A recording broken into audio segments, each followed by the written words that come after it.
File number వాళ్ళు పెట్టడం, వాళ్ళు పర్సూ చేయడం 90కి వచ్చేది. జనాలకు సంబంధించినది ఫ్లైఓవర్స్ గవర్నమెంట్ ఆఫ్ ఇండియా నుంచి శాంక్షన్ ఇచ్చినాక ల్యాండ్ అక్విజిషన్ చేయాలన్నా కానీ ఎంటబడి పెడతా ఏదో వాళ్ళకు ఇది పడతానట్టు పోతా ఉంటుంది.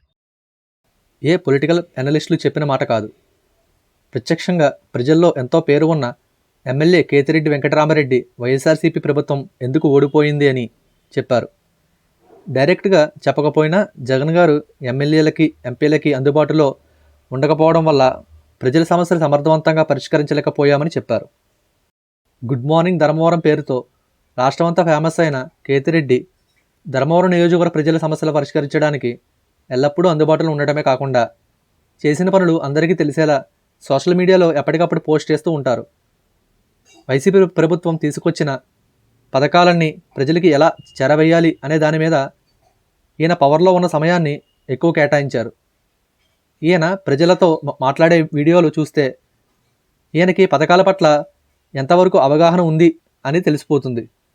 అలాగే లోకల్లో ఉన్న అధికారులతో కూడా మంచి సంబంధాలు ఉండటం వల్ల ఎవరితో అయినా మాట్లాడవలసి వచ్చినప్పుడు డైరెక్ట్గా వాళ్ళకి కాల్ చేసి అప్పటికప్పుడు ప్రజల సమస్యలు పరిష్కారం అయ్యేలా పనిచేసేవారు. వైసీపీలో చాలామంది అగ్రస్థానాల్లో ఉన్న నాయకులు ఉన్నా ప్రజలు ఎవరో బాగా పట్టించుకుని వాళ్ళ అధికార బాధ్యతలను సమర్థవంతంగా నిర్వర్తిస్తున్నారు అంటే కేతిరెడ్డి దీనిలో టాప్లో ఉంటారు. కాబట్టి వైసీపీ గురించి ఈయన చేస్తే ఖచ్చితంగా అది నిజమే అయి ఉంటుంది. ఎలక్షన్స్ ఫలితాలు వచ్చిన రోజు ప్రజలు వైసీపీని ఘోరంగా ఓడించినందుకు అసంతృప్తి వ్యక్తం చేశారు. ముఖ్యంగా ధర్మవరంలో ఆయన ప్రత్యక్షంగా ఎల్లప్పుడూ ఎవరికి అందుబాటులో ఉండేవారో వాళ్ళే కేతిరెడ్డికి ఓట్లు వేయకపోవడంతో ఆశ్చర్యానికి గురయ్యారు. కానీ తర్వాత మాత్రం వైసీపీ ఓటమికి కారణాలు చెప్పడానికి సోషల్ మీడియాలో ముందుకు వచ్చారు. ఆయన ఏమంటున్నారో ఆయన మాటల్లోనే చూద్దాం. అందరూ కూడా కలిసికట్టుగా పనిచేసే విధంగా అందరూ కూడా ప్రయత్నం చేయాలని చెప్పేసి కోరుకుంటాం.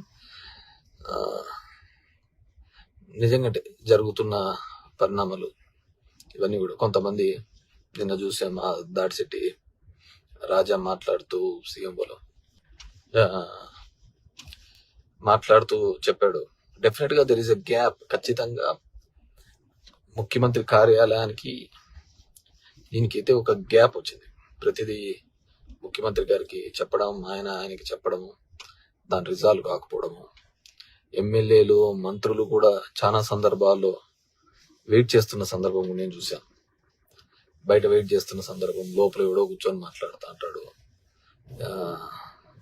చెప్పుకోలేడు, గొడవలేడు, ఇది చేసుకుంటా ఏమంటే ముఖ్యమంత్రి గారికి ఆయనకి చెప్పినాడు, ఆయన చేయండి పని అని చెప్పి చెప్తుంటాడు.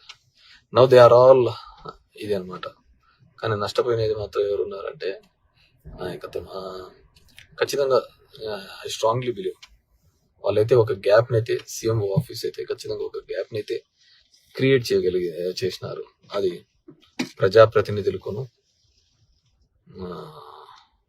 సీఎం గారికి ఒక గ్యాప్ని అయితే క్రియేట్ చేయగలిగినారు.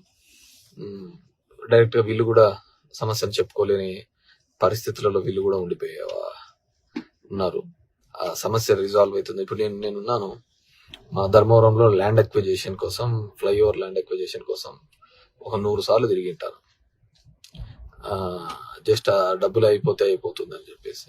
ఒక బీటీ రోడ్డు కోసము, గుంతలు పడిన రోడ్డు కోసం అయితే ఒక 40 సార్లు ఫైనాన్స్ సెక్రటరీ దగ్గరికి, రావత్తు వాళ్ళ దగ్గరికి అయితే ఇట్ రియల్లీ లైక్ ఫైల్ నెంబర్లు వాళ్ళకి పెట్టడము, వాళ్ళు పర్సూ చేయడం 90కి వచ్చేదే.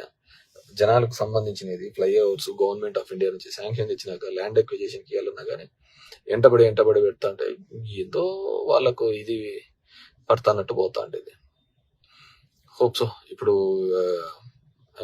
డెఫినెట్గా అయితే వాళ్ళు ఒక ముఖ్యమంత్రికిను ఎమ్మెల్యేలకు ఒక గ్యాప్ని అయితే క్రియేట్ చేసింది. దానివల్ల ఓడిపోయినాము గెలిచినామని చెప్పడం లేదు, కానీ రిలేషన్ అయితే చెడగొట్టగలిగినారు వాళ్ళైతే సీఎంలు. వాళ్ళకి ఏముంటుంది చెప్పు పొలిటికల్గా దీనికి సంబంధించి.